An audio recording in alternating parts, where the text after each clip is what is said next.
चंद्रलेखा एक साहसी राजकुमारी। राजकुमारी चंद्रलेखा बहुत सुंदर थी। उनके बाल रेशमी थे, उनकी आंखें चमकदार थीं, उनकी मुस्कान मोहक थी। लेकिन चंद्रलेखा सिर्फ सुंदर ही नहीं थी, वह बहुत बहादुर और बुद्धिमान भी थी। उन्हें नई जगहें देखना और नए लोगों से मिलना बहुत पसंद था। चंद्रलेखा को कहानियां सुनना बहुत अच्छा लगता था। वह अक्सर अपने दादी माँ से वीरता और जादू की कहानियां सुनती थी।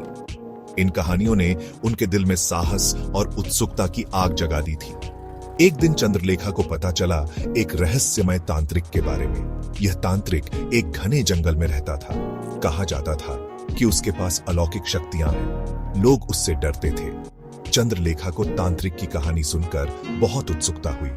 वह उससे मिलना चाहती थी। वह जानना चाहती थी कि क्या यह सब सच है। चंद्रलेखा ने फैसला किया कि वह तांत्रिक से मिलने जाएंगी। वह अपने महल से चुपके से निकल गई।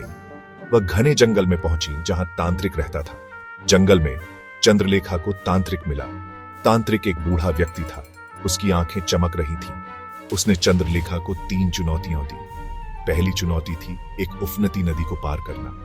दूसरी चुनौती थी एक खतरनाक बाघ से लड़ना। और तीसरी चुनौती थी एक रहस्यमय दरवाजा खोलना। चंद्रलेखा ने हिम्मत नहीं हारी। वह नदी में कूद गई और तैरकर पार कर गई। उसने अपनी बुद्धिमानी से बाघ को हरा दिया और अंत में उसने अपनी चतुराई से रहस्यमय दरवाजा खोल दिया। हर चुनौती के साथ चंद्रलेखा ने अपनी बहादुरी और बुद्धिमत्ता का परिचय दिया। उसने दिखाया कि वह किसी भी मुश्किल का सामना कर सकती है। तांत्रिक चंद्रलेखा के साहस और सच्चाई से बहुत प्रभावित हुआ। उसने महसूस किया कि वह एक साधारण लड़े-ढाकी नहीं है। तांत्रिक ने चंद्रलेखा को बताया कि वह असल में एक परी थी। उसने चंद्रलेखा की परीक्षा ली थी। चंद्रलेखा ने अपनी वीरता और सच्चाई से परीक्षा पास कर ली थी। चंद्रलेखा खुश हुई। उसने तांत्रिक को धन्यवाद दिया और अपने महल वापस चली गई। चंद्रलेखा की कहानी हमें सिखाती है कि हमें हमेशा सच का साथ देना चाहिए। हमें कभी भी मुश्किलों से घबराना नहीं चाहिए।